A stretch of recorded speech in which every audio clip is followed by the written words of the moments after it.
Hi hello. आज आहे Friday. आज माझ्या मोठ्या नणंदबाई आलेत. त्यांच्या हातचं मस्त चिकन थाळी बनवणार आहेत.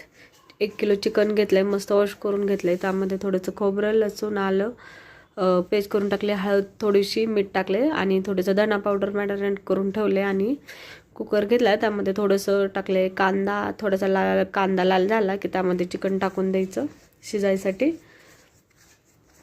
तेलामध्ये छान परतून घ्यायचं, पाणी टाकायचं नाही आहे.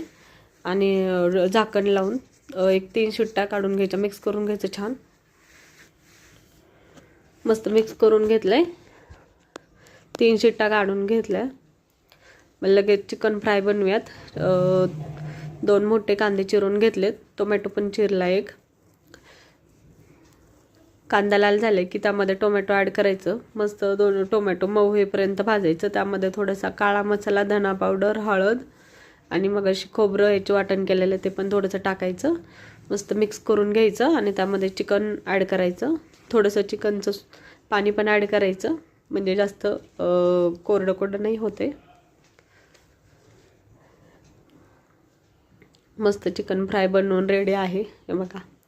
लगेच रस्सा भाजीची तयारी करून घेऊयात. तेल घेतले, त्यामध्ये काळा मसाला टाकला आहे. हा घरगुती काळा मसाला आहे. 3 चमचे काळा मसाला टाकला आहे आणि खोबरं, आलं, लसूण टाकले. थोडेसे मसाले टाकायचे, धना पावडर आणि चिकन मसाला टाकला आहे थोडासा. आणि थोडंसं बेसन पीठ ॲड करायचं, म्हणजे छान भाजीला अशी घट्ट भाजी होते, जास्त पातळ नाही होत. आणि चिकन शिजवलेलं पाणी ॲड करून घ्यायचं. जेवढं पाहिजे तेवढं पाणी टाकायचं.